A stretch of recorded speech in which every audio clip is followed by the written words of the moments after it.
Welcome back to our program.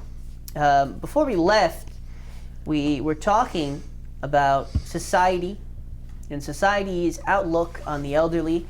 We brought up a point from a book called What We Can Learn from Traditional Societies, and we compared the societies, for example, of Pakistan and India to the current American society, where, there's more of a look at individuality and there's more of an emphasis on self-reliance and work ethic. And this is one of the causes why the American society, for example, has, kind of looks down on the elderly, showing some of the aspects, for example, of the culture. Obviously, that clip is an Irani. Based in Iran. Based in Iran, yeah. And so it shows a different outlook on society, basically. Obviously, it's just a short clip, but it demonstrates in it, obviously, you can see an elderly man, and what we can see from that is the respect that the people have for the elderly man, knowing he's in a position, knowing he's, in using a stroller to walk. Even you won't be able to pick it up, and so they help him with that. And so here to discuss the video and discuss more about the society's outlook, our society's look at the elderly, we have Brother Eli. Assalamu alaikum. Wa alaikum assalam. What do you guys notice, right? You see that at the start of when he first drops the apples, everybody's kind of looking at it, right? You don't have anybody who stands out. Somebody doesn't go right away and goes and, somebody doesn't go right away and go and get it up for him. The old man even starts to walk away first, right? The old man starts to walk away and then they get it. So really it takes one person, the actions of one person to really inspire everybody else. What do you guys think about that? Personally, I think it's very interesting. Brother Hussain, what do you think about this? Like in the clip, they drop an apple and, I don't want to help and pick it up because no one else is going to do it. Someone else might do it, or because I would feel embarrassed. Everybody's going to look at him, the guy who gets out of his car to pick up some apples, Or they would just run him over while he's going to pick up the apples. It's a possibility too. So, now, another aspect of it, what do we look at after that? After the people are hesitating, they're kind of looking at what the other people are gonna do. Then one person gets up, and then they all join in. So at first, someone may hesitate, but when they see that everyone else is doing it, a cult-like mentality, everybody else is doing it, all of a sudden becomes a good thing. So this can be used either way. Even influence in the masjid. What do you guys think about even influence in the masjid to do good? For culture, really, where people, if one person starts something, then everybody will want to do it. And this can be in anything from, charity donations to reading your namaz, to anything, that one person can inspire other people to do that good as well. And we see that even some people may not feel as confident, because of that environment they're in. What do the opinions of other people, what part do you think that, if you're around other people who really, that's not seen as a good thing, maybe they don't have respect for the elderly, and you're around that environment, even if you're the one who would, even help somebody across the street, if you're around people who don't do that, maybe you're like, I don't know what they're going to think of me. Maybe, if I do some good deed. Obviously, it sounds weird, but it is possible. I don't think that clip happened raw. Like, it was definitely set up. Well, no, it was, Oh, yeah, definitely. It's a short video. I know, I'm stating an obvious fact. I don't think they'd be recording an old man crossing otherwise, the the street. Cameraman, that guy's the real problem. He's recording an elderly man, drops it, and he's just like, let's see if anybody's going to get out of his car. Recording a man dropping his apples. Go ahead, brother. The second thing is, I think the point of that also was that they were kind of recording it as they all simultaneously, like, it was supposed to be that they all simultaneously got out of their car. The guy opened his car door, so they all followed him. It was more like, once they saw the guy doing it, they all kind of like if they all were in one mind. They kind of all got out. Yeah, that's a great point, Brother Ali. If we look at it, even the deed itself, right? Like getting out of the car, helping an old man, pick up his groceries, right? Certain deeds are really easier to do.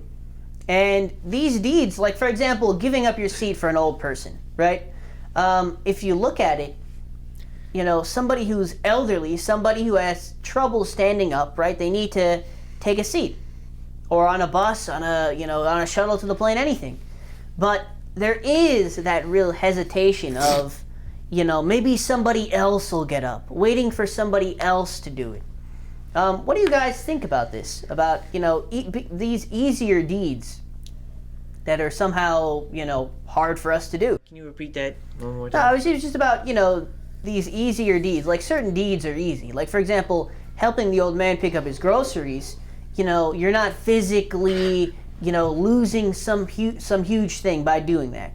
Yeah. It is an easier thing. It's like 10 seconds. Yeah, for example, giving up your seat.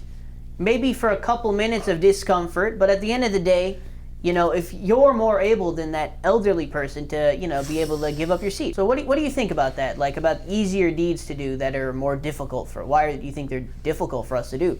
I think it depends who you ask why they're difficult.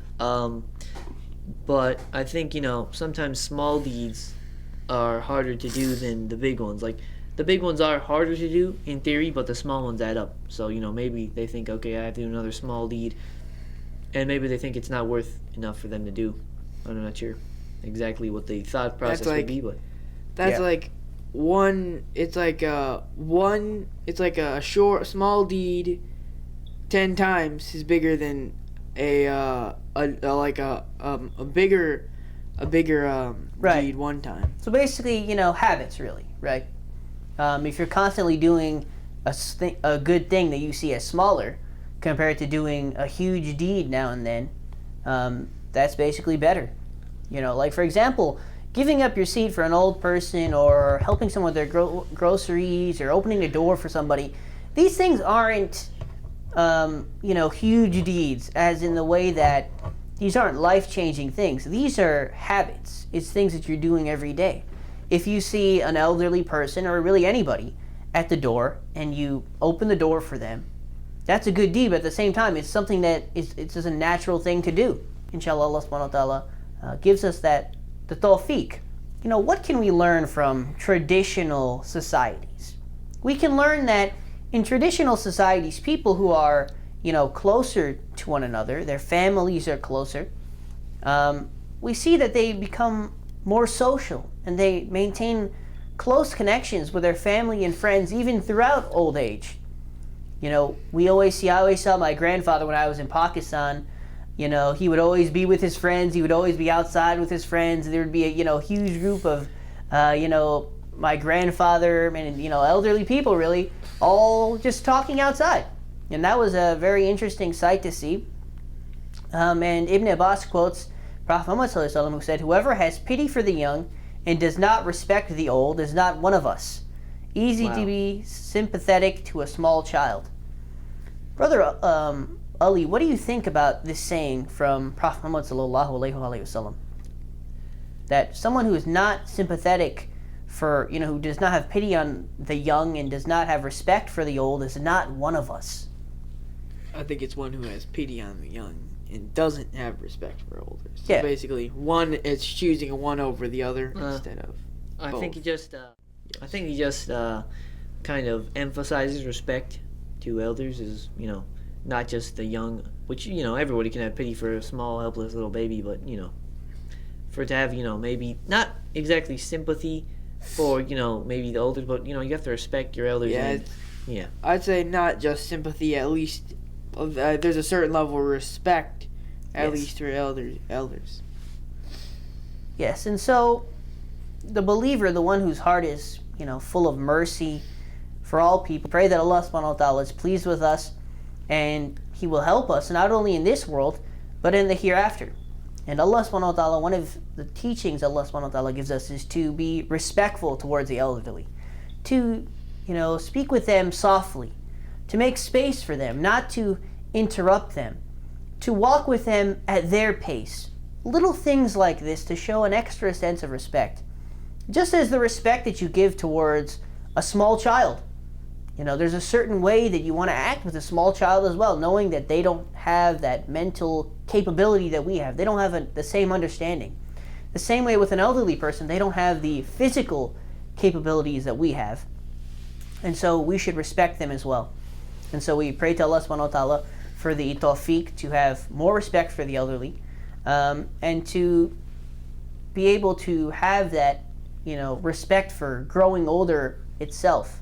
I guess the point that can be made to really summarize that clip and to look at that clip and, try to gain something from it, is that true believers really have a sensitive heart towards Allah subhanahu wa ta'ala's creation. The true believers will look beyond that criticism. They'll look beyond that, small criticism by others.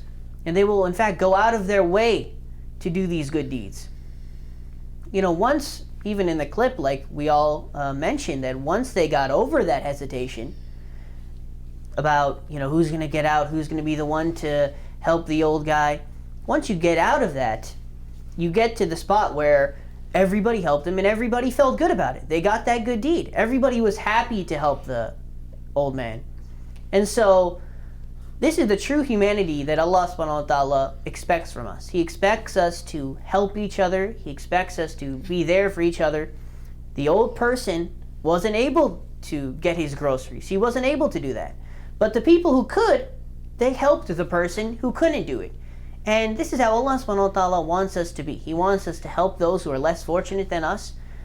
He wants us to help the poor. He wants us to help the orphans. And He wants us to help the elderly. Those people who before us, Allah subhanahu wa ta'ala, they're physically not able to do it. So where we can help, we help. Brother Ali and Brother Hussain, thank you for joining me today on Youth Perspectives. Alhamdulillah. Okay, well, thank you guys for joining us. Now, inshallah, we're going to do Allahumma kullu aliyaka, because we can't forget about our 12th Imam. May Allah hasten his appearance. Bismillah ar-Rahman ar-Rahim. Allahumma kulli waliyaka al-Hujjat ibn al-Hasan. Salawatuka alayhi wa ala abaihi. في هذه الساعة وفي كل ساعة وليا وحافظا وقائدا وناصرا ودليلا وعينا حتى تسكنه أرضك طوعا وتمتعه فيها طويلا برحمتك يا أرحم الراحمين. Allahumma salli ala Muhammad wa ali Muhammad wa ajil farajhum. Thank you for joining us today on another episode of Youth Perspectives. Inshallah, we'll see you next time. Assalamu alaikum rahmatullahi wa barakatuh. Khuda hafiz.